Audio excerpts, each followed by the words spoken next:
You're listening to the Elvis Ultimate Fan Channel podcast, the channel that is devoted 100% to the life and career of the biggest selling recording artist of all time, with your host, Steve Francis.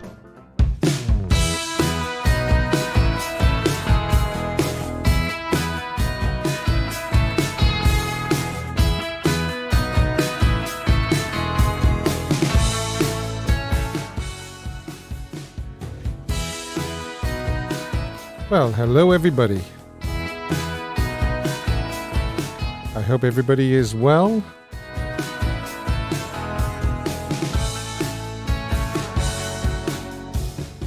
Coming up in today's show, we have a live phone-in, Elvis Fan of the Month quiz, and the theme is Elvis concerts.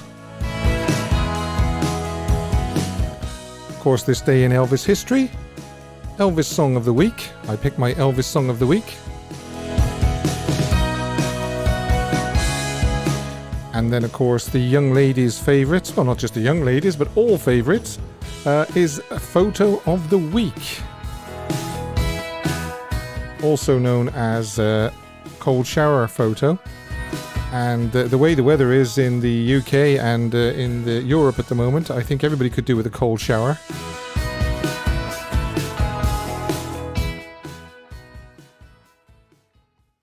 Hello everybody, I hope I find you well. Don't forget, we now have a free phone. If you use Skype, you can find Elvis the Ultimate Fan Channel on Skype. And you can request that I friend you, and then you can ring me live on the show, absolutely free. Not one single red cent will it cost you. Let's see who we have. We have, hi Keith, we have Ruth, Bip, 5107 Lewis, Stephen, hi Stephen. Who else? Let's go back. I see Ruth Daniel, Falconetti, hi Bip, BP Monkman, Jill, Earl, Keith, Anula, just... great. I'm glad everybody is joining me because I'm sure a lot of people, especially in the UK, would want to sit out in the sunshine. If you did choose to sit out in the sunshine, I understand. And what you can do is you can watch this on catch up because it's available to view anytime you want, not just live. Let's see now. There's Kiki. Kiki is a new, well, I don't think I've seen Kiki Havos before. Michael, I've seen Michael many times. Dolores, hi Dolores. Don't forget any new subscribers or new viewers, if they want to click the bell, click all, not just personalized, and turn the bell black, and then you will get notified every time I upload new videos. Hi Jenny, nice to see you. Hi Marcia. Brian. Okay, so today's topic is this behind me. It's 845 Chino Canyon. The last couple of weeks I've featured Elvis Homes and the Cocoa Palms as well, resort in Hawaii, and it got me thinking about other Elvis properties. So yeah, this one behind me, 845 West Chino Canyon Road, Palm Springs. 4 bedrooms, 7 baths, 5,040 square feet, and 1.7 acres, sometimes referred to, believe it or not, as Graceland West. He only owned 2 houses where have been verified as being owned by Elvis at the time of his death, and this was one of them, Graceland in Memphis and Chino Canyon. In April of 1970, Elvis financed $85,000 to purchase the property and moved in with Priscilla and 2-year-old Lisa Marie. In 1974, after Elvis and Priscilla got divorced, they divorced in 73, but the following year, Elvis added an additional 2,000 square feet by building the entertainment room and a private bedroom. The pool view of downtown Palm Springs is spectacular. I will be showing you a few photographs, exterior and interior photographs, in a few minutes of what it looks like now today. Desert views, a view from just about every room. The home is the one of the premier celebrity heritage homes in Palm Springs, on a par with Frank Sinatra's and Bob Hope's. It was designed by Albert Frey and built in 1946, so it's not a new home, that's for sure. One of his few Spanish colonial ranch styles of architecture. There are also many aesthetic rooms, decors, appliances, and features in this home. The kitchen, the bathrooms, the multiple vanities, the steam room, the sauna, the wet bar, and more. For someone wanting to create a masterpiece, this is ready to be restored to showroom quality. Rental estimate of between $5,000 to $5,800 per night, depending on the season. It's gone up $1.3 million since it was last sold in 2014. I'm going to give you the price in a minute, the price that they're asking for this. However, overall, in the last 7 years, the home has decreased in value by 28%. But it's still 100.17% more expensive than nearby properties. Now, I'm wondering, can anybody think why this might be 100% more valuable than the other properties surrounding it? And I can tell you why. It's because it belonged to Elvis Presley. It's as simple as that. Estimated home value. Here we go. If anybody's got a little bit of cash on the hip and they want to buy this home, it's $2,802,400. The estimated increase for 2022, in other words, next year, it's going to increase to over $3 million. And I actually have a graph here for you to have a wee look at. If I can just find it. There's a graph here. There it is. That's the graph. Okay, so as you can see, that dotted line shows you that it is going to increase to over 3 million. So if you've got 3 million knocking about anywhere, let's buy it. Anway says sold. So 2.8. Get in there before next year, because if you don't, it'll cost you another 200,000. I'm going to show an aerial shot of this now so that you can get an idea of what it looks like from above. Obviously, at the bottom of the picture is West Chino Canyon Road. You can see the pool at the back. You can see parking to the left. So yeah, it's quite a large property. Let's go inside. Let's have a wee look inside. So that's one of the rooms. That's one of the living rooms with black and white floor tiles. As you can see, it's extremely spacious. Jeanette says, let's all chip in and buy it. And Keith says he's going to check his bank account. Okay. What else have we got here? I've done the black and white floor tiles. Let's do the kitchen. What does everybody think of the kitchen? That looks an awful big fridge freezer there, doesn't it? Unless it's just the angle of the photograph. I'm not too sure if that's what it is. And it looks like a marble floor. Looks like a marble floor. Let's try a bedroom. Now, the color of the carpet, as you can see, is definitely reminiscent of the decor that Graceland had when Elvis was alive prior to 1977. I'm going to ask about the red in a minute to see what everybody thinks. So that's a bedroom, as you can see, panoramic views. We're going to go and have a look at a dressing room as well. Obviously closets, mirrored closet doors on your right, and a dressing room mirror on your left. Again, red. Okay. What have we got after the dressing room? Oh, yes. Bathrooms. Look at the size of that shower on the left. Again, looks like marble floor tiles. Actually reminiscent of the floor tiles that are still in the dining room at Graceland. Anula says it's gorgeous. Okay. Great. Bathroom 2. Again, more red, smaller. Vanity bowl. And as you can see, reflected in the mirror just above the bowl, you can see that it looks like a double shower this time, whereas the one in the other bathroom looks like you could nearly get a whole football team in there. So that's the difference between the two. Oh yeah, there's a third bathroom as well, and completely different, cream and blues.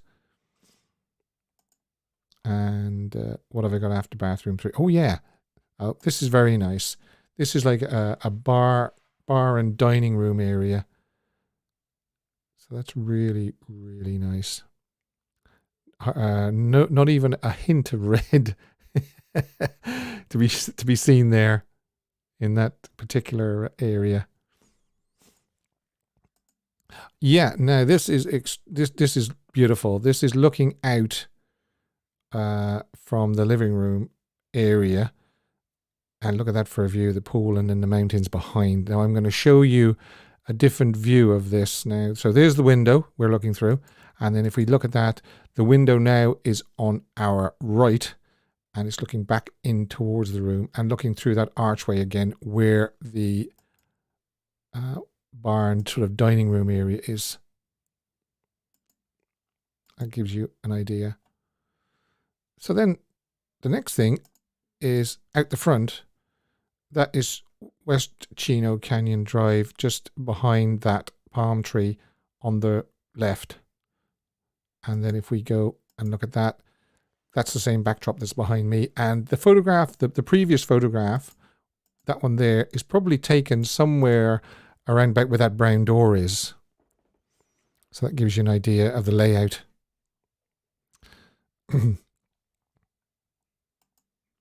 This is running along the side.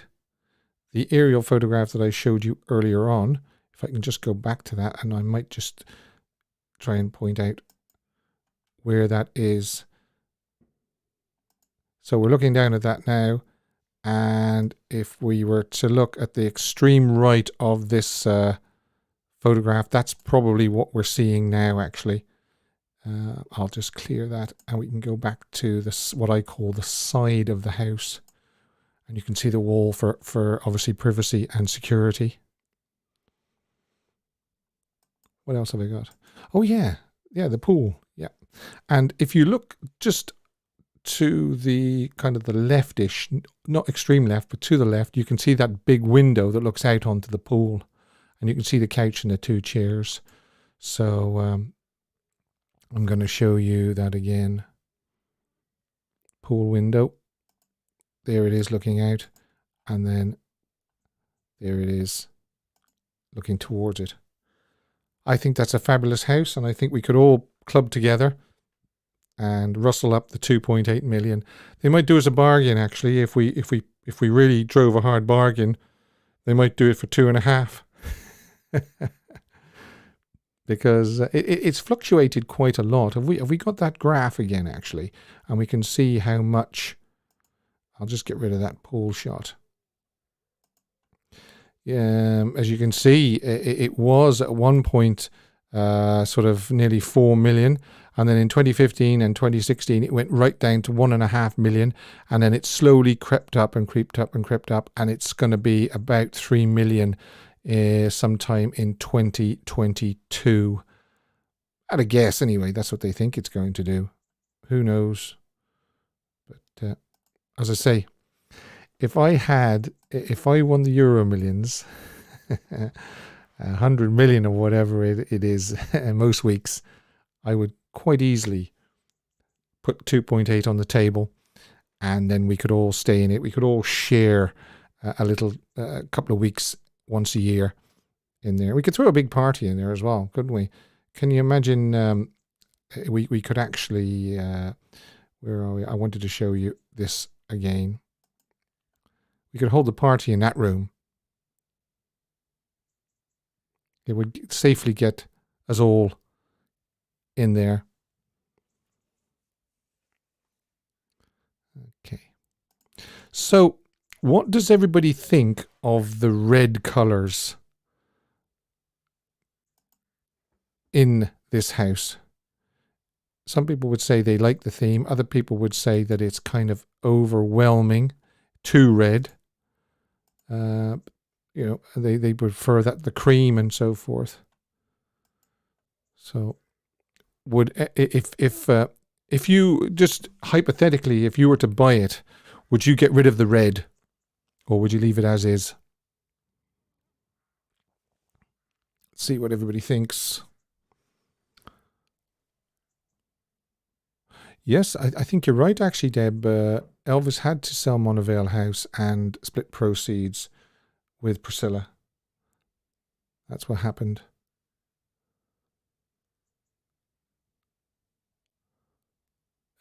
Play the main man there very loud. I'm not sure what you mean, Rob. Play the main man there very loud. Do you mean the red is very loud? I like some red, but there's too much in that house. That's Michelle.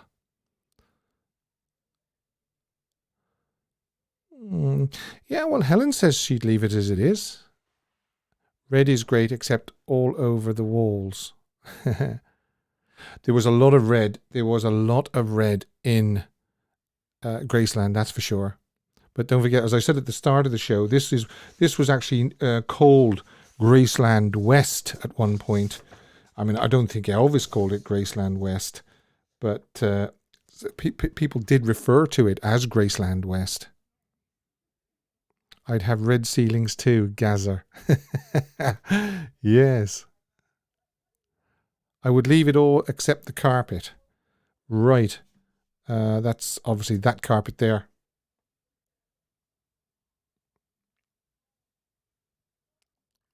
It looks very loud. Bright yellows and other colours work with red. And what about, let's see, the bathrooms? Wow, that shower is quite red, isn't it? That's a mixture of white and red. I like some red, but not at all carpet. Yeah, the carpet isn't really getting a lot of yeses. Yeah, well, Falconetti says he'd keep the red just because Elvis chose it. That's a very, very good point.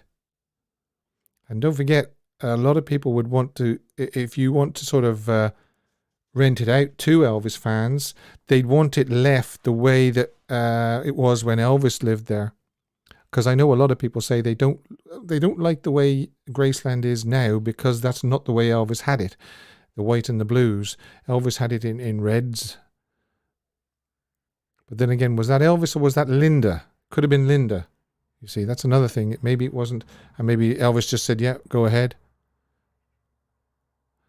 Chris says, carpet pulls my eyes, so I'd like a deeper red. Wow, even deeper than it's on there now. Yeah, Dave says the carpet isn't getting much love. Yeah. Yes, you're right. Okay. It's one of those that is kind of the jury's out, I think, on it, isn't it?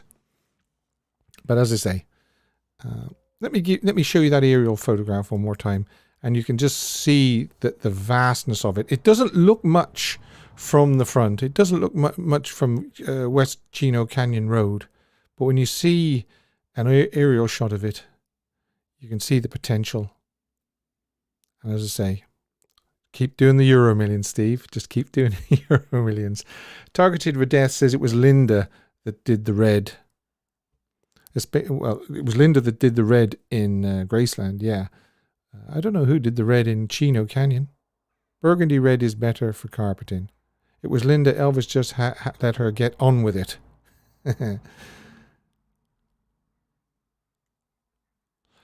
Deb Smith says Graceland is now the way Priscilla wanted it. Okay. Keith says not many thumbs up. Okay. Right. So that is the topic for this week. And we might go around another house in a week or two and see. I'm going to try and maybe work my way through them all maybe and see what we can do. I know Hillcrest would be probably out of most people's budget. I'll have to look into it, but I know the last time I looked, it was quite a lot of money. Quite a lot of money.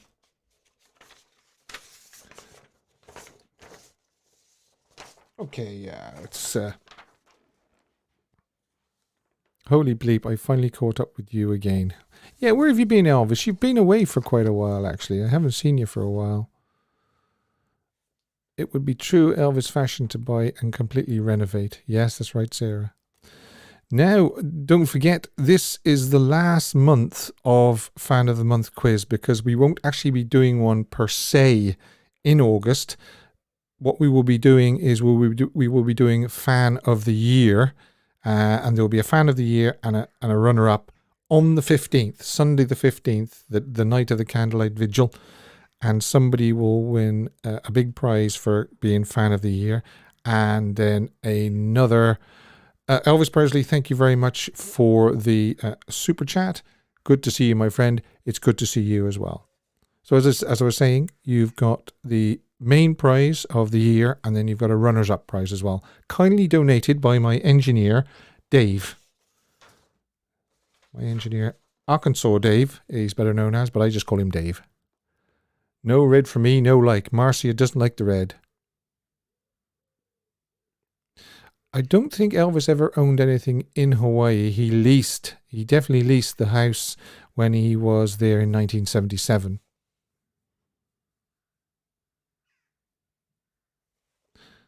Right. If anybody else would like to make sure that I see a comment, you can do exactly what Elvis Presley did and do me a super chat. And don't forget as well, subscribe, like, and share, because we need as many new fans, new followers, and subscribers as possible.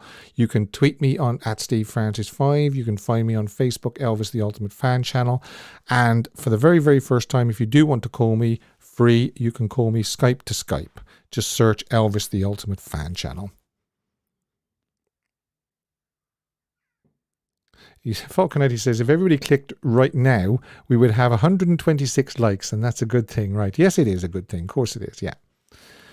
Subscribing is important too, and supporting this channel, sharing these videos, all those sort of things. I hate to harp on about it, but if you see tweets from me during the week, if you can retweet them, if you see things on Elvis the Ultimate Fan Channel on Facebook, if you want to share them, brilliant. Absolutely brilliant.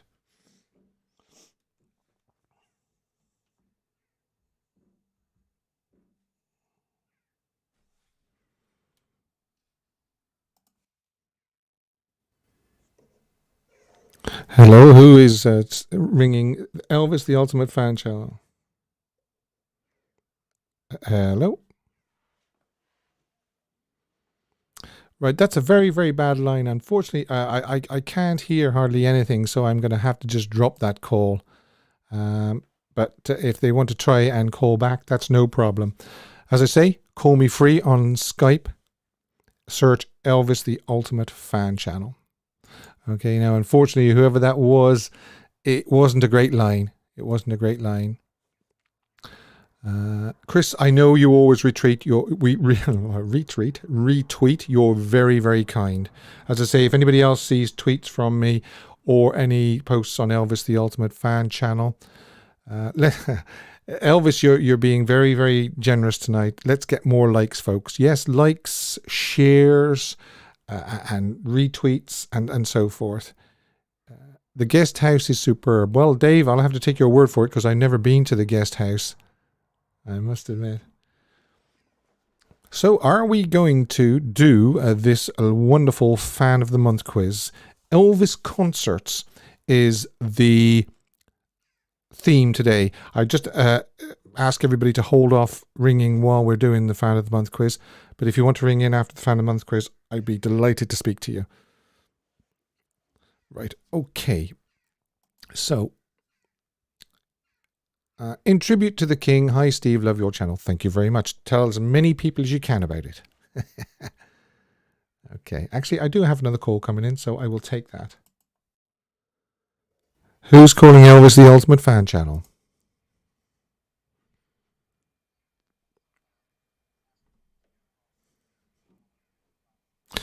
Yeah, now I'm not quite sure what's happening here, but we don't seem to be getting much luck today with these calls. I'll tell you what I will do. I will actually plod on with Fan of the Month's quiz. Elvis concerts, And the first question is, excuse me, name the warm-up comedian that worked the Elvis tours from 1972.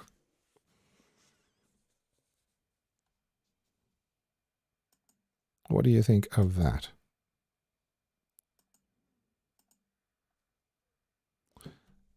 Name the warm-up comedian that worked Elvis's tours from 1972.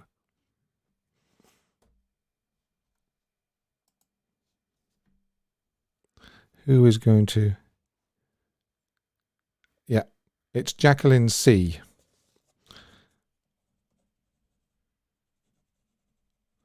Well done, Jacqueline. It was Jackie Kahane. Yeah.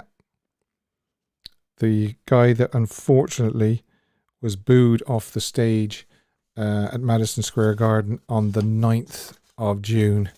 And I don't think Elvis was too pleased either. No, it wasn't Sammy Shore. No, Jackie Kahane.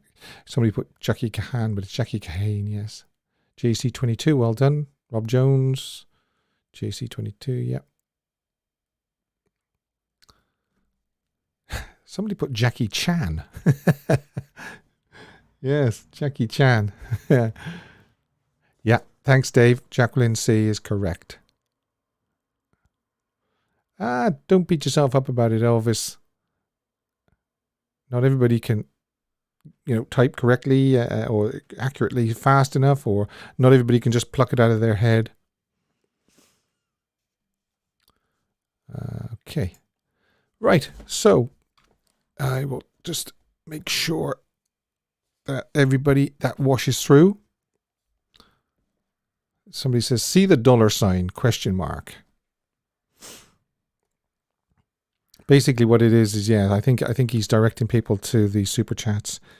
The second question is, how much did a ticket cost to see Elvis's last concert on June the 26th, 1977, in dollars? I will specify that. I wanted to know how many in dollars.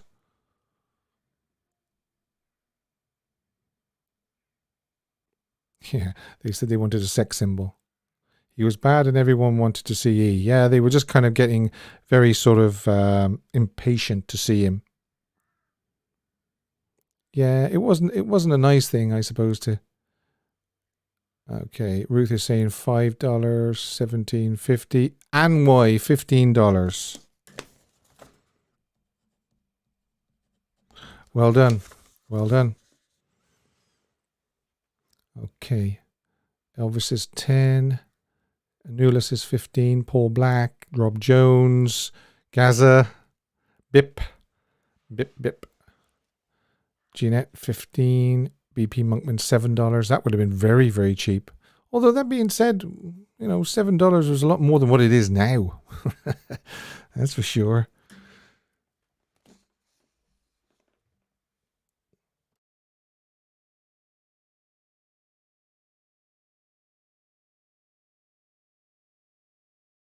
I see Deb Smith's name there as well. She said 15. Yeah, Dave says, and why? Yeah. Question number 3. On what day of the week was the last show? So what day of the week did June the 26th, 1977 fall? You've got to pick from the 7 days of the week.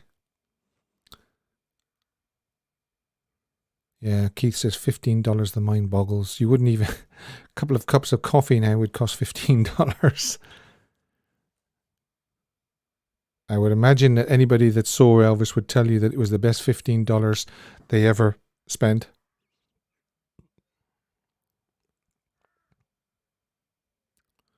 Okay, I'm seeing days coming through here. Elvis Presley says Sunday, and it was a Sunday. Well done, Elvis. A lot of people are saying Tuesday. Oh, Bossa Nova, baby. Hi, Bossa Nova. Sunday. Edwidge, Sunday. Yeah. Anybody that said Sunday is correct. But as far as I can see, Dave will probably confirm that. The first one through was Elvis Presley.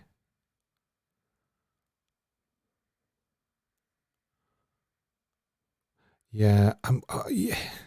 It's unbelievable, isn't it, BP Monkman, to think what would an Elvis concert cost today? But Elvis was always keen to keep the prices of his concerts down because he knew how hard people had to work for that money. And he was keen. I think there was a time when people said that they wanted to put the price of the tickets up and he wouldn't allow it. So, again, that's just the mark of the man. The mark of the man.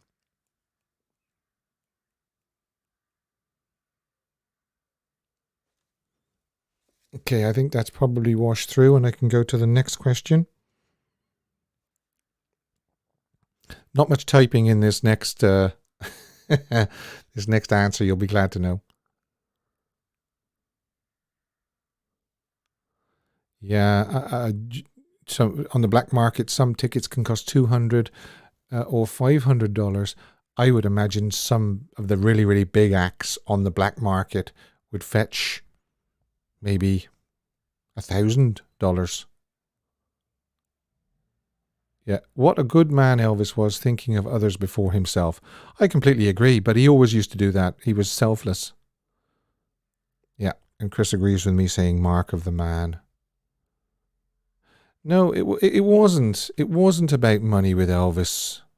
Maybe it was nice when he was very, very young, sort of 1954, 1955, when the money started coming in. But I think Elvis pretty quickly realized that money wasn't the be all and end all. I've often said that. And, he quickly realized that, there were more important things in the world than money. And he often said as well, I don't know who's here for the money and who's here for me, which is kind of a sad thing to say, I think. Kind of a sad thing to have to admit. Okay, I think I'm not seeing any more Sundays, so I would say, or days of the week. So I would say that I can go to question number 4. As I say, there's not much typing in this answer. What was the name of the arena where Haloa from Hawaii was held? Now, let's see who's going to come through with that. And I'm going to have a little drink.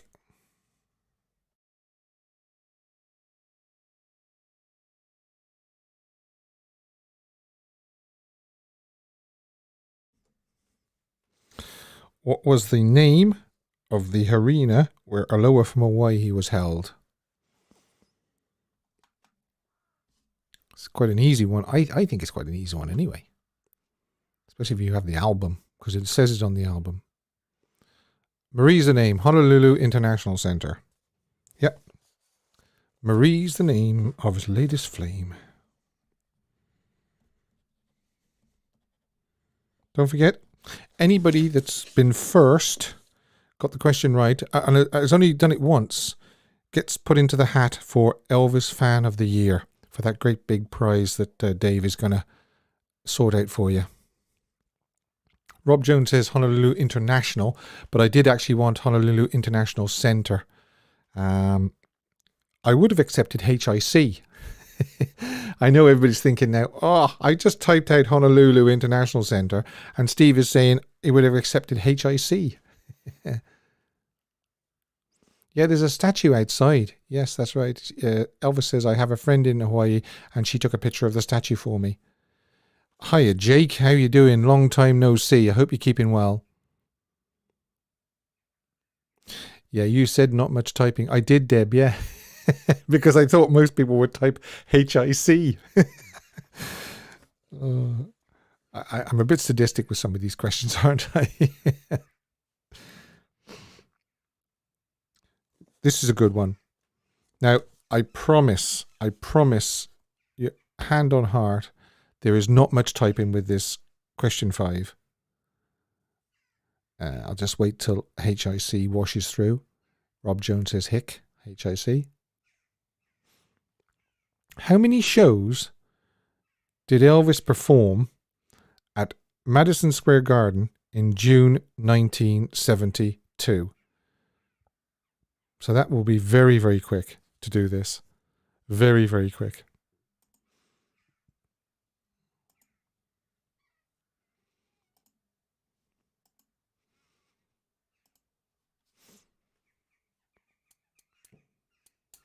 Right. How many shows did Elvis perform at Madison Square? Okay. We've got Jake, 4. Well done, Jake. The return of Jake.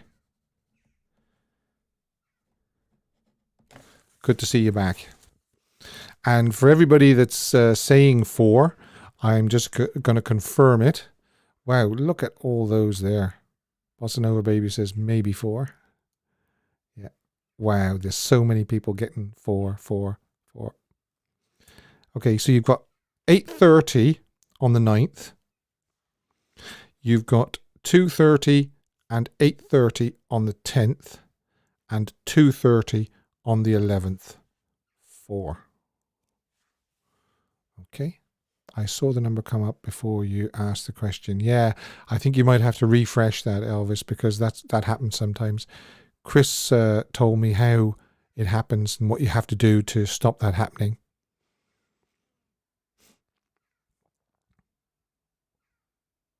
Yes, that's right. Jake got it. Yeah.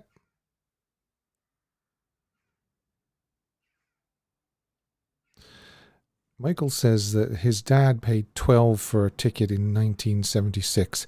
Even more of a bargain than 15. Falconetti 4, yeah.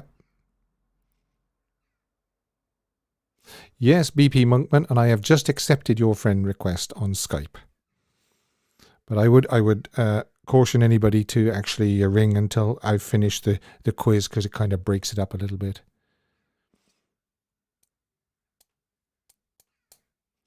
Was he with Linda during the MSG concerts? No, he wasn't. He didn't meet Linda until about October, November of 1972.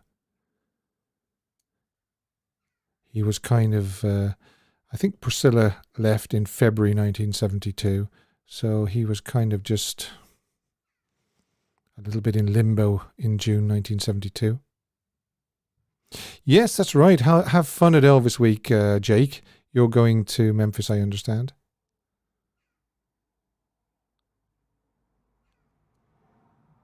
And Deb says that in 1976 she paid $10. What an absolutely fabulous bargain if you think about it. But of course $10 was a lot more than what it is now. I did hear some people have said that they couldn't afford the $10 or the $15 to go and see him. And to their everlasting disappointment, they didn't get to see him. Anna says he met her in July. That's fair enough. I couldn't remember whether it was, I knew he wasn't with Linda when he was at MSG. I know that much. Yeah, Elvis Presley says, I'm so jealous of you people that saw him live. I agree. And if anybody wants to ring up later on when I finish the quiz and tell me about seeing him live, I'd love to hear from you. And I'm sure some of the listeners would want to hear from you as well.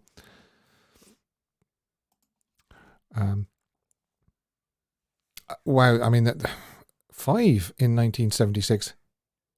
Goodness me, that is a bargain. Least price was $5 in the 1970s. Whew, that wouldn't even cover, that wouldn't even cover a cup of coffee now, would it? Yes, Chris says, have a great time, Jake. Yeah, you have a great time in Memphis. Right, we have one final question for Fan of the Month. What was the attendance for each of the shows at Madison Square Garden? I'll just take a round figure. I mean, there might have been an extra 2 people in there or something like that. But the official attendance at each of those 4 shows, if somebody can give me a figure. Let's get rid of that. That's that gone. Thank you, Paul. That's very kind. Somebody says 10,000, 16,000, 18,000, 10,000, 18,000, 27,000. Okay. Helen Murray, 20,000. Well done, Helen.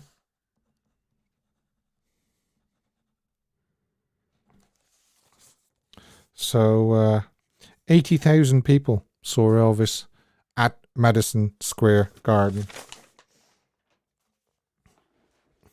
And I wasn't one of them. And I'm still jealous. Have you thought about having some low volume as the background atmosphere in the streams, or is YouTube hard on that? Yeah, it would be blocked actually, and I remember a few months ago I had a video playing in the corner of where I am now, and immediately there was no sound on it. It was just a video, and when I finished the stream, the video was blocked.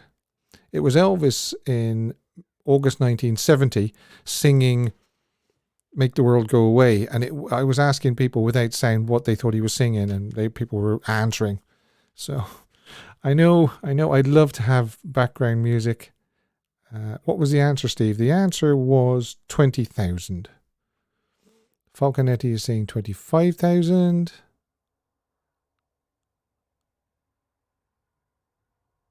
So yeah, I would love to have background music. Jake says, anybody has to agree the MSG shows were so good and should have been filmed. Yeah, don't get me started on that, Jake. All we've got is the amateur footage, prints from another planet. That's all we have. Anne White says, enjoyed the quiz. You're very welcome.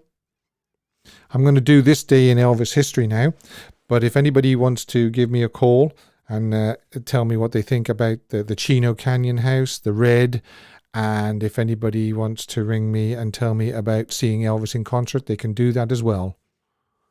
LS got it. I thought it was Helen Murray. I will go back and I will have a look. Let's have a look.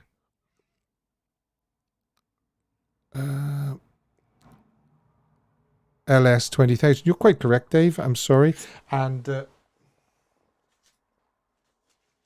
I actually have to apologize then to Helen Murray because I put her down.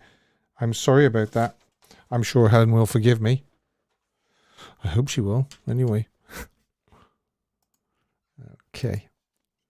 I would keep the Red in the bedroom, but the bathrooms would have to be gutted. Yeah, I know what you mean. Maybe the Red in one room. But that's the way I was thinking along. I was thinking along maybe taking the Red out of the bathrooms. The carpet I could live with, I think. Because don't forget, you're not going to see that much Red when all the furniture's in there and so forth. Those ladies in Vegas used to tip 100 to get good seats in Vegas. Yes, I've heard that. Now, let me do this day in history. July 18th, 1954 was an absolutely huge day in... let me just have a look at something here. Okay. Right. A huge day in Elvis history, 1954. I beg your pardon. I'm getting the year wrong. It was a huge day in 1953. This was the day, a Saturday, that he walked into the Memphis recording service. Before it was really named Sun, it was called Memphis Recording Service, and he recorded My Happiness. And that's when Your Heartaches Begin on an acetate. Now, legend has it that he recorded it as a birthday gift for his mother. And we all know that Gladys's birthday was in April. So it doesn't really fall into place. Another theory is that he just wanted to hear what he was like back on, himself on record. July 18th, yeah. And another one was maybe he thought he might get discovered. And he hit the jackpot, didn't he? Because he got discovered in some form, didn't he? So yeah, this day, July 18th, 1953, was Saturday when Elvis walked into Memphis Recording Studio service and told Marian Keisker that he didn't sound like anybody. And he sang all kinds. prophetic or what? Absolutely prophetic to think that he could say that he didn't sound like anybody, which Elvis Presley doesn't. He doesn't sound like anybody but Elvis. You can never ever mistake Elvis for anybody else. And he did sing all kinds. Another big year, 1954, July the 18th. The next day, right, July the 18th was a Sunday, obviously, in 1954, because 1953 was a Saturday. The next day, Sun releases That's All Right, and we know what happened there. So July the 18th, 1953 and 1954, unbelievable big days. Yeah, so July the 19th, they released That's All Right. Sun Records released. So this day in 1954, Elvis was just on the brink, wasn't he? He was on the brink. 1956, he was on vacation in Biloxi. 1961, interior shooting in Hollywood for Follow That Dream.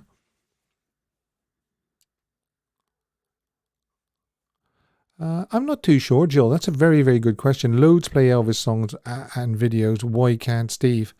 Very, very odd. Very, very odd. I know what you're saying. I think they leave the smaller channels with smaller, less subscribers alone. Maybe, I don't know, but it's there anyway. It's definitely there. When I played a video, it got blocked. So, right.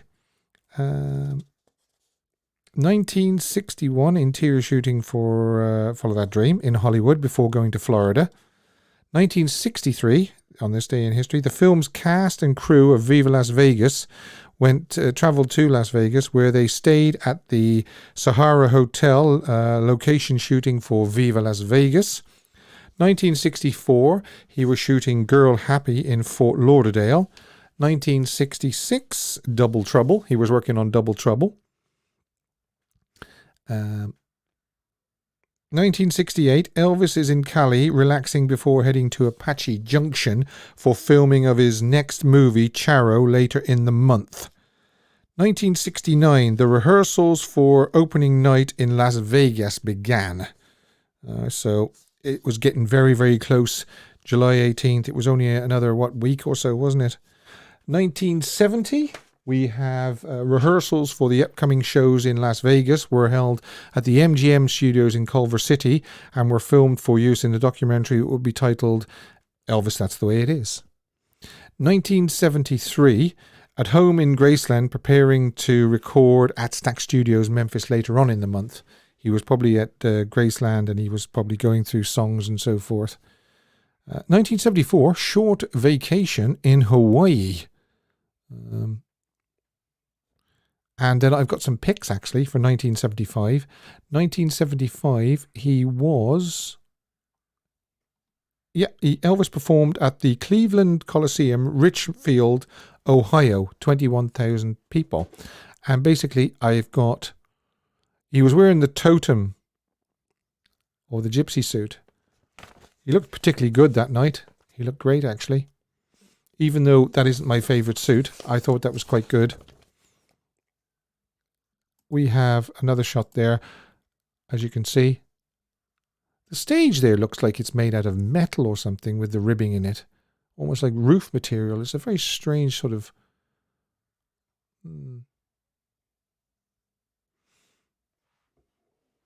Okay. Now, we've got another one. That's not a great shot. I've got to admit, that's just kind of like a side shot. And he seems to be carrying maybe a scarf or something towards the side of the stage. And then we've got that one there, shaking hands. He probably has to be very, very careful that he isn't pulled into the audience. And that's probably my favorite shot from the concert. He's got somebody gave him a stovepipe hat to put on, and they've even sort of made flames out of ribbons as well. That's got to be my favorite shot of the night. Yes, John, the gypsy suit, yeah. 1976, Elvis was in Palm Springs with Linda, where he once again put himself under Dr. Garnham's care.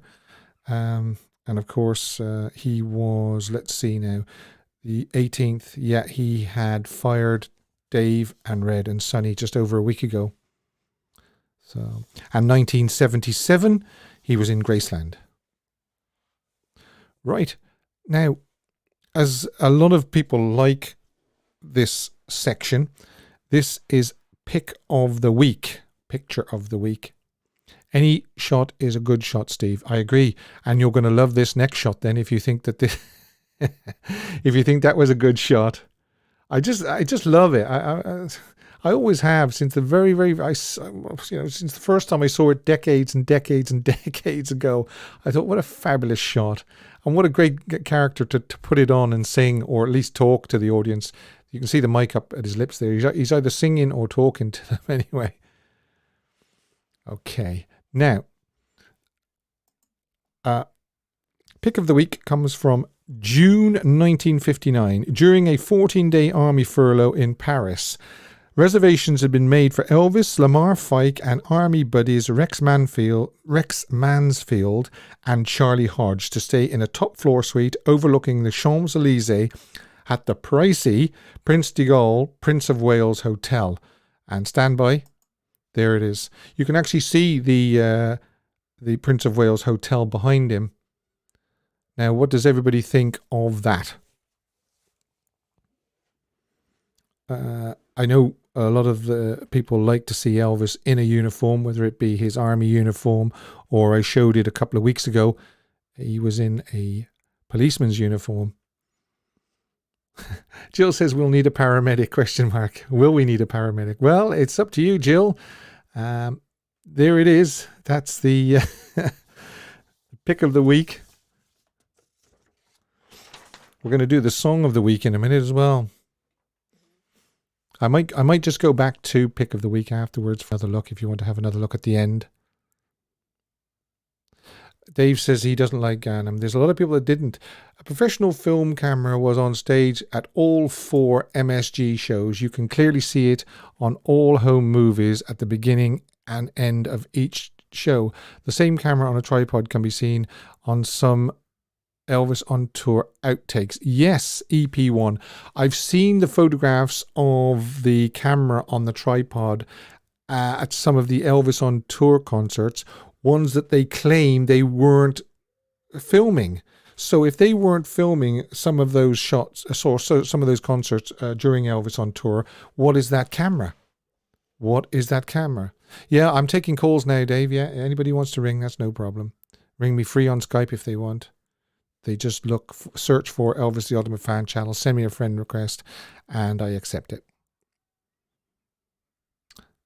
Bossa Nova says, what a kissable face. I'm going to give you another quick, but I don't want to overdose you. So we might go back to that picture after Song of the Week. Michelangelo couldn't have painted a more incredible picture. Man, that's for sure. Yeah, never a truer word spoke. Dolores says she saw Elvis in concert 1970 at the Houston Astrodome. I had binoculars. I got to see him close up. Love and enjoy every bit of love and love Elvis in the uniform. Any on the call in, Steve? I don't know. If they want to call in, they can. Yeah, we're gonna go on with the Song of the Week. And if I'm halfway through Song of the Week and I get a call, that's fine, no problem. The Song of the Week is written by Fred Wise and Ben Weissman. Elvis devoted a lot of time to the recording of this song. In fact, the recording stretched over 2 recording sessions. One at RCA's Hollywood studio on Thursday, April the 28th, 1960, when he and the band struggled through 28 takes. A lot of them being false starts or incomplete. So it was causing him quite a little bit of trouble, to be honest. So he wasn't comfortable in the RCA studio and requested a further session the following week, Friday, May the 6th, at Radio Recorders. He loved radio recorders. In fact, he used radio recorders a lot from the late 1950s until the middle section of the 60s to do the soundtrack recordings. He liked Thorn Nogar and he just liked radio recorders on Santa Monica Boulevard. Elvis and the band nailed the song in just 3 takes this time, proof that he preferred the radio recorders to the RCA studio. Now, I'm pretty sure that most people will have guessed now what the song is. The song is Pocketful of Rainbows. And I am going to put links below after this video finishes for these particular ones. I'm going to give you links that will include the takes from both the April and the May sessions. I'm going to give you takes 21 through to 28 from April. And I'm going to give you take 3 from May, which wasn't used, as take 2 was used for the movie. Now, a little bit of trivia here as well. In the movie, Juliet Prowse can be seen singing Rainbows, Rainbows near the end, but that isn't Juliet Prowse's voice. She lip-synced to Lulie Jean Norman, who did a vocal overdub on the 6th, I think, on the 6th of May. So just to tell you that again, Lulie Jean Norman did an overdub to take 2, and Juliet Prowse just... The takes recorded at the 2 sessions differ most notably. There is a piano-only intro recorded at the RCA studios in April, but in May the intro also includes an accordion. So listen out for that. All right, listen out for that. And I will put the links below after the end of this video. Now, I see that Dave was trying to get through to me there. I'm sure he has a call for me, so let's see what we can do taking a call. Dave, if you want to put that call through, that's no problem. No, I am available now, yeah. I love that song, Jeanette says. Rob says he loves the song. Great song. And Jeanette says it's a beautiful song. I've often said this a couple of times, actually. They actually use that song, Pocketful of Rainbows, for the National Lottery in Ireland. And they also use If I Can Dream as well. There must be huge, huge Elvis fans in the National Lottery advertising. So, yeah. Okay, here we go.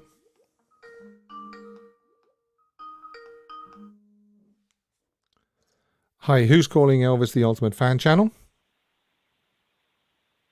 Steve, this is Ron from Ohio. How you doing? Hey, how are you doing? Good, my friend. How about yourself? You're the person that spoke to me last week? Yes, I spoke to you last week and sent you a few emails back and forth. Yes, that's right. Yeah. You, just for anybody that did miss last week, Rob actually lived with Charlie Hodge and the wife for, was it the last 10 years of Charlie's life?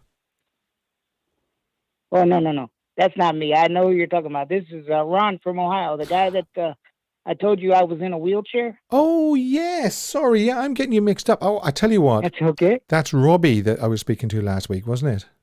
Yeah, this is Ron. R-O-N. Yeah, I do apologize. Yes, it's good to hear from you, my friend. Good to hear from you as well. I wanted to share a small story with you since you were doing one of Elvis's houses in California. Oh, please do. Yes. I actually have a piece of one of Elvis's coffee tables. Okay. Somebody actually gave it to me as a gift many years ago. I was working with a young lady who was also an Elvis fan, and she had a friend who demolished houses, and Elvis actually ordered that this furniture be demolished. It was right after him and Priscilla got divorced, and Elvis wanted all the furniture demolished. Which one of the homes it is, I don't know. I'm only telling you the story she told me. Okay. And she ended up with a lot of basically broken pieces of their furniture, some of it, and she gave one of those to me as a gift. It was a piece of one of Elvis's coffee tables. It was marble. Okay. How big is the piece? It's just a little square piece. Maybe enough to fit in the palm of your hand. Right. Right. Okay. And you probably haven't got a letter of what am I trying to say here? Authentication? No, that's not the word, is it? The authenticity. No, she just Authenticity. gave it to me. I must get my teeth fixed. That's okay. I have that issue at times as well. Yeah. Yeah. So you haven't unfortunately got a letter to say that it's authentic. No, I sure don't. But then again, as long as you know that it's authentic, that's all that matters. I'm not questioning it. Right. And I bet you Yeah. you wouldn't part with it for all the money in the world anyway. Oh no. I don't blame you. Oh no. Yeah, it was a person that she had known for a number of years. It was a friend, and I'm sure it's authentic. I have no doubt about that. Yeah. Oh, I know some people would question it. I'm not questioning it, because, like I say, you just know when somebody's genuine. But there's always the people that say, well, can you prove it belonged to Elvis and all this? And say, no, but the fact that she told me is good enough for me. Right. And, how would I go about proving something like that? Exactly. And why would you have to prove it to anybody anyway? If people don't believe you, that's their problem, not yours. But, I just wanted to share that story with you because I thought you might enjoy that. I can can tell I you. throw Yeah. a quick question out there? Yeah. I just wondered, this is something I kind of wondered, if someone had a chance to talk to Elvis, all you guys out there that are watching, if you had a chance to talk to Elvis, what would you talk to him about? Oh, I don't believe you've asked that question. That's unbelievable.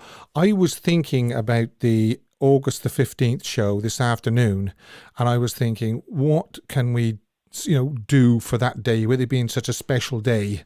It's a very, very sad day, but it's also a special day as well. And I was going to ask people to ring in and say if they could just meet Elvis in a park somewhere, on a park bench, and have 15 minutes with him, what would they ask him? And that's what I think I'm going to ask people to do on the 15th, is to ring in and tell me what they'd like to say to Elvis. Now, I can tell you, for me personally, I would love to talk to Elvis about music. Yeah. I mean, that's kind of an obvious answer. Yeah. But I'm kind of a music historian. I love music. I actually wanted to get into the field. For various reasons, it didn't work out. But I've got well over 1,000 CDs of different genres. I've got probably 500 vinyl albums, somewhere in the neighborhood of 300 cassettes, and even some 8-tracks laying around the house here. Yeah. That sounds like I study all the facts and figures and all that kind of stuff. I'm really into music a lot, and I would love to talk to Elvis about music. Yeah. I often said, if I did get to meet Elvis, I would tell him that, no matter what you say to me, it doesn't go any further. This is just between me and you can talk about anything you want, right, and I won't judge, and I won't repeat this. And that's what I would do. He might not even want to talk about his fame or his wealth, or he might want to talk about religion and his trust in God and all that. But that's what I would say to him myself. I would say, whatever you want to say, just say it, get it off your chest, and it won't go any further. So that's what I think I'm going to do for the 15th. But that's spooky that I was thinking about that this afternoon, and then you come up and you mention it as well. Yeah, I guess we're on the same wavelength, Steve. Yeah. This is okay with me. Yeah, well, you see, a lot of fans would have loved to have sat down with Elvis. The people that didn't meet Elvis or didn't know Elvis would have loved to have sat down and just chatted with him. And I mean, it wasn't easy to get to talk to Elvis because there was always people around him.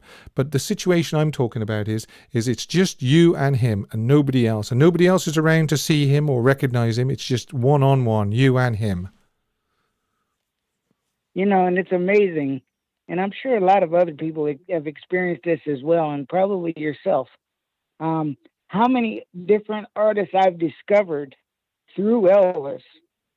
Say there's an Elvis song that's playing that he covered, I go back and try to find that original song by that artist. It's amazing how many people that I discovered musically that I didn't know about before Elvis Presley. Yeah, he was such an influence.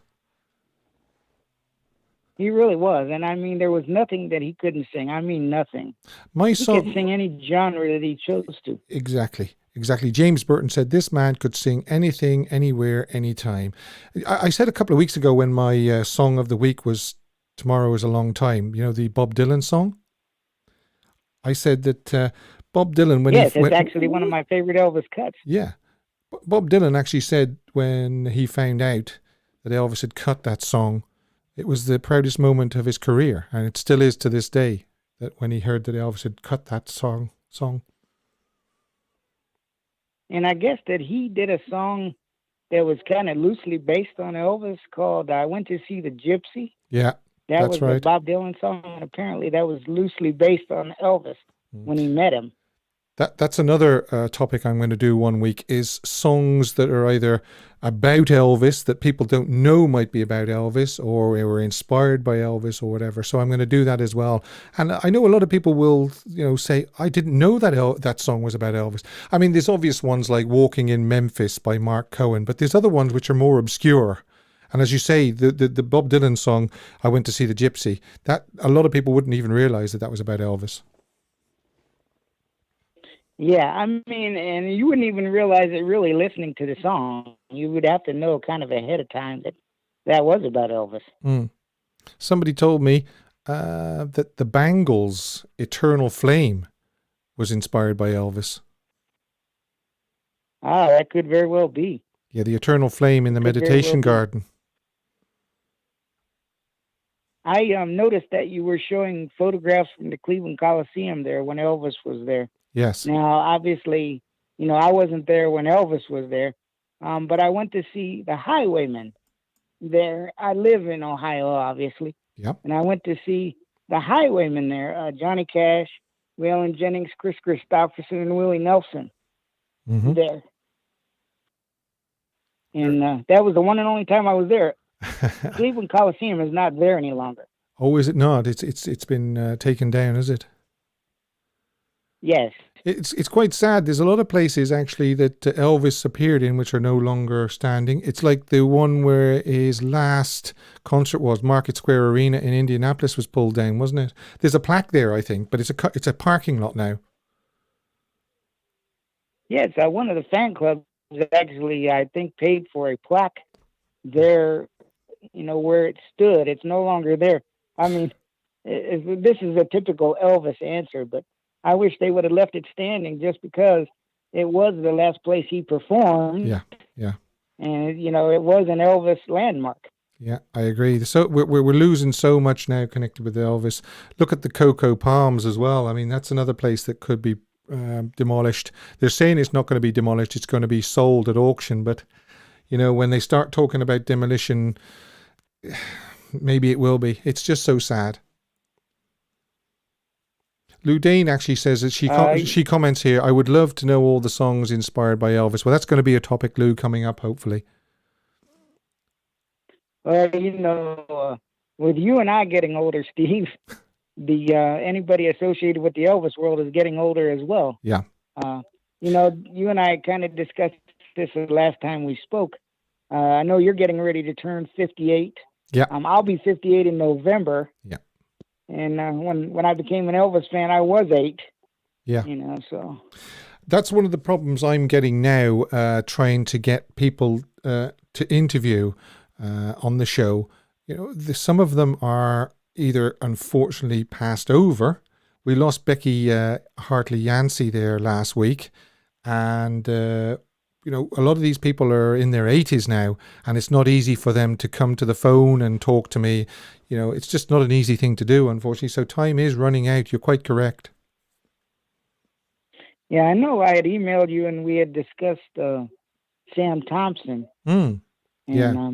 Unfortunately, I don't know what the reasoning. I don't know what the reasoning was behind the fact that he didn't want to be interviewed. But yeah, well, no, but I asked, but unfortunately, he turned me down. Okay, well, sorry for mixing you up with my other caller, but it's always a pleasure to speak to you, Ron. Thank you very, very much for calling in. You're very welcome, Steve, and I hope everybody out there, as well as yourself, has a great day. Yeah, and I'll talk to you again.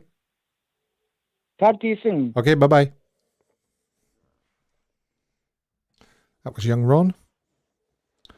And I know BP Monkman was trying to get hold of me. He's quite welcome to ring back in now if he wishes.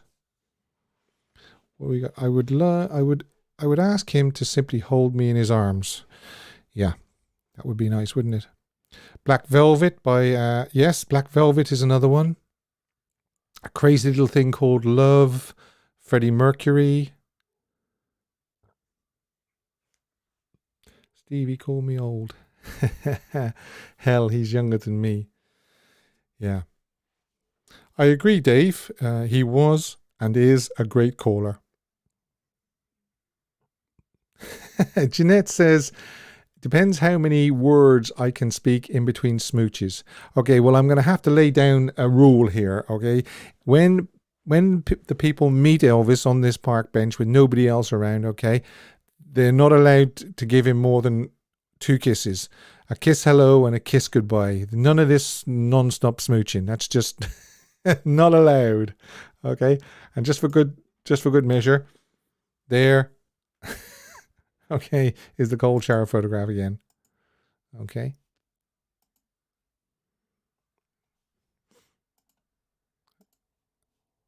Okay. Right. I might not look 58, but I do feel 58. Burning Love is my favorite. Okay, Falconetti. If BP Monkman wants to ring, that's no problem. I know he was trying there, but I was actually speaking to Ron at the time. We did this day in history. We've done the quiz. We've done the song of the week. We've spoke to Ron. R. White's Lemonade. Yeah, that was kind of a skit on Elvis, wasn't it? It was sung in the same sort of voice as Elvis. Rules are meant to be broken. You're so right, Jeanette. And Jill says, I'm a spoil sport because you're only allowed 2 kisses, 1 hello and 1 goodbye. Alrighty. Anybody, does BP Monkman want to ring in? How many kisses did he give out on That's the Way It Is? Well, just on the one that they showed in That's the Way It Is, my goodness me, he must have given out a couple of hundred. Yes, that's right. There's an Elton John song as well about the porch swing in Tupelo. Mary Jane says, wait till you turn 69 like me. I don't know whether I'll make 69.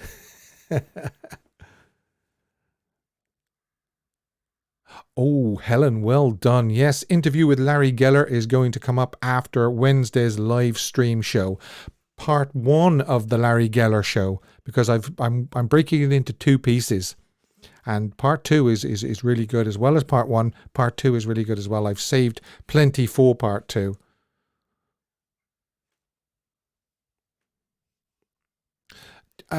Keith, do you know I haven't actually done next week's topic? I'm going to have to get on that first thing tomorrow. I might do a double features again, like I did with Flaming Star and Charo. I did Jailhouse Rock and King Creole. I might do that. I might stick away from the complete these lyrics, because a lot of people said there was a lot of typing for that. Michelle, I'm turning 46 on Monday. Happy birthday, Michelle. I'm only 47, got into Elvis big time at 17. Goodness me, a lot of you are very young pups. That's what we need. We need the younger fans. That's one of the reasons why I'm doing this channel. Don't forget, like, subscribe, share. Michelle says, Larry Geller, exclamation mark. Yes, Larry Geller's is in 2 parts, yeah. Looking forward to that interview. Yeah, it's a humdinger. It really is. And Larry has actually said he might come on again and do a little bit more. So I'd love to speak to him a 3rd time.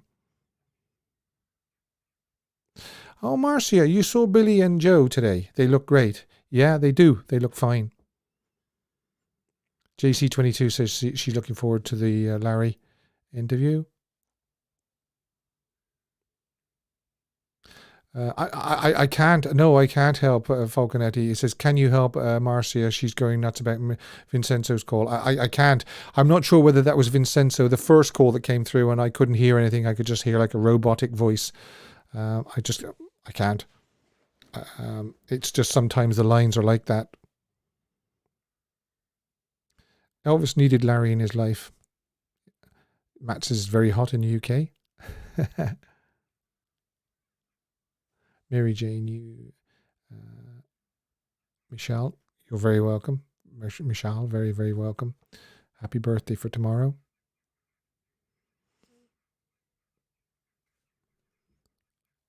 Linda says, I'm 50, cough, cough, 3, 54 in October.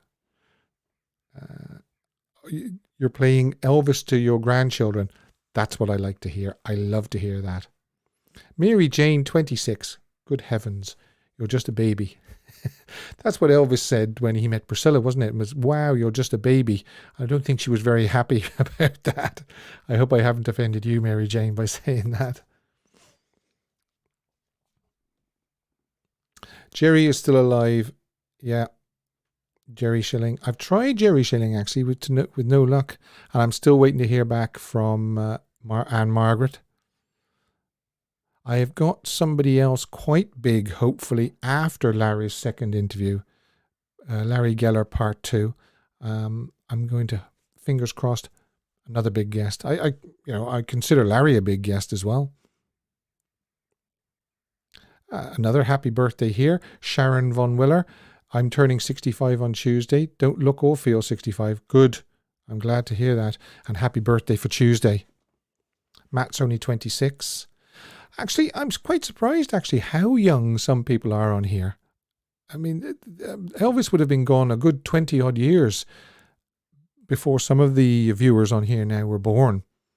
So it's good. It's nice to see that. It's nice to see that we have fans that weren't even around when Elvis died.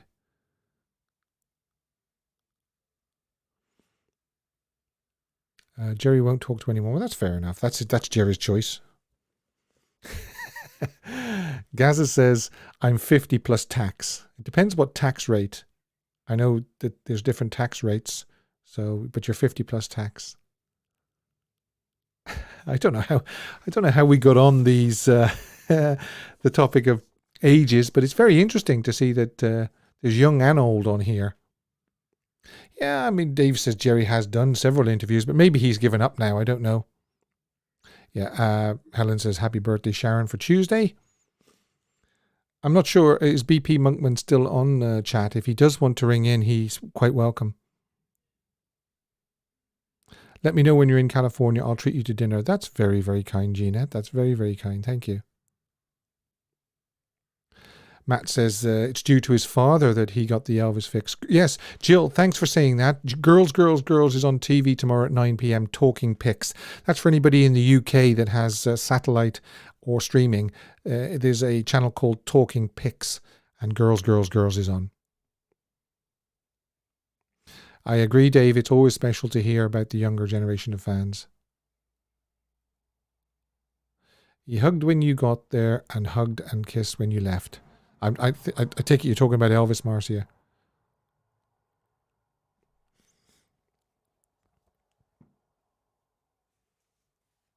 I think basically you're as old as you feel. That's what I think anyway.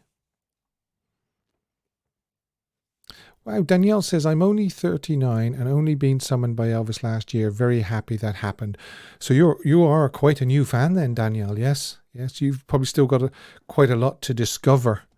And I often am envious of people that are new fans and I've got new songs, new films, new concerts to watch and things like that and things to learn. So I'm envious of new fans. And Falconetti says, I was a little boy when he died. Yeah, in the USA, Elvis was actually movie or star of the month or year. I'm not sure whether, month or week, but TCM in America have been showing a lot of Elvis stuff. Yeah, Dave says, does anyone want to call in? The lines are open. Yeah, I know BP Monkman was trying to get through on the free Sky call, I think. Skype call. Yeah, we covered the Colonel in the interview. I'm not sure whether it's in the first part or the second part, but I did bring up the Colonel to Larry, and we discussed it. Marcia, your son is 50 tomorrow. Wow. Didn't think you were old enough to have a 50-year-old son. Yeah, only as old as you feel is right. I agree, Mary Jane. Yeah.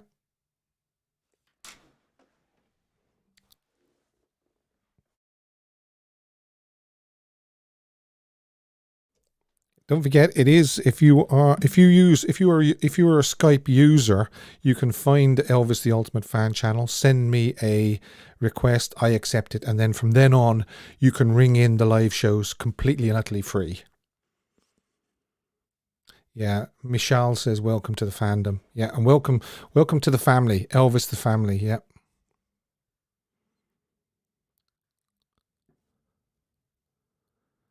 It is hard to believe or even imagine that there are still people on the planet that still haven't heard his music. I would say there's very few that haven't heard at least one song by Elvis. TCM in the USA, Elvis for the month of July. Ah, yeah, right. Star of the month. Yeah.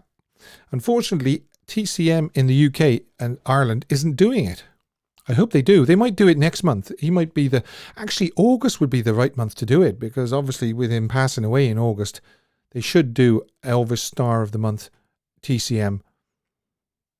Marty Lacker didn't like Elvis. Well, you see that, I suppose, if the way of putting it is not everybody can be liked by everybody. Everybody is disliked by some people.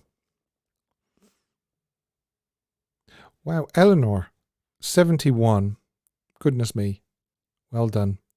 You probably are one of the oldest. If there's anybody watching and listening that's older than 71, let us know.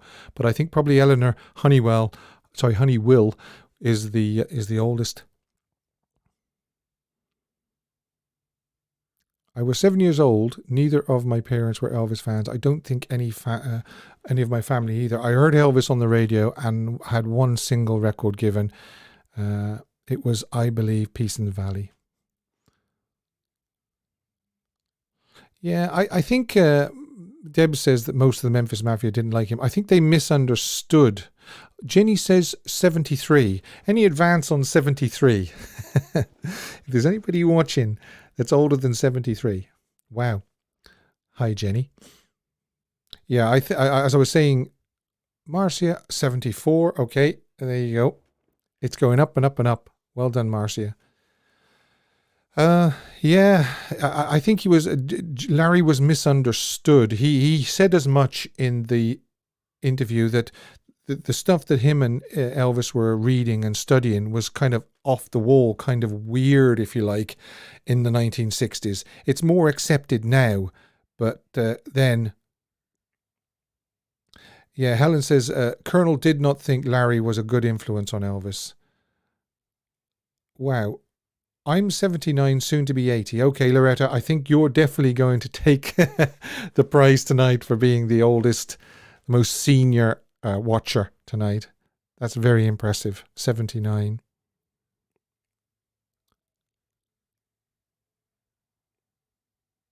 Yeah, that's kind of what I'm saying, Michelle.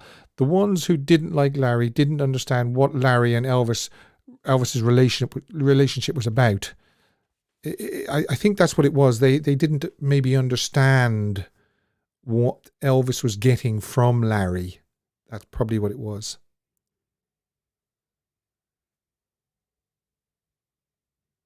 Loved Elvis since 1984. When I saw a Priscilla Graceland video, I was 7 then. I'm 45. Norman. Hi, Norman. Right, okay. I thought BP Monkman was going to ring in, but it doesn't look like he is. But you can ring in again on Wednesday. Don't forget, send me a friend request on Skype, and I'll accept it, and then you can ring me free. Let's see.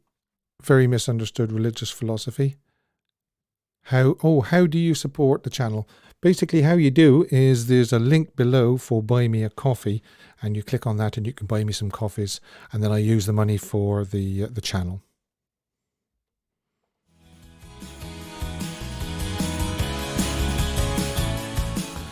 So thanks for joining me again. I hope you can join me live on Wednesday. And we'll be discussing another Elvis topic. Live phone in, you'll be able to speak to me again on Wednesday. This day in Elvis history, a brand new Elvis photo of the week. And as I say, if you'd like to support me, you can buy me a coffee with a link below. Take care of yourselves until I see you on Wednesday.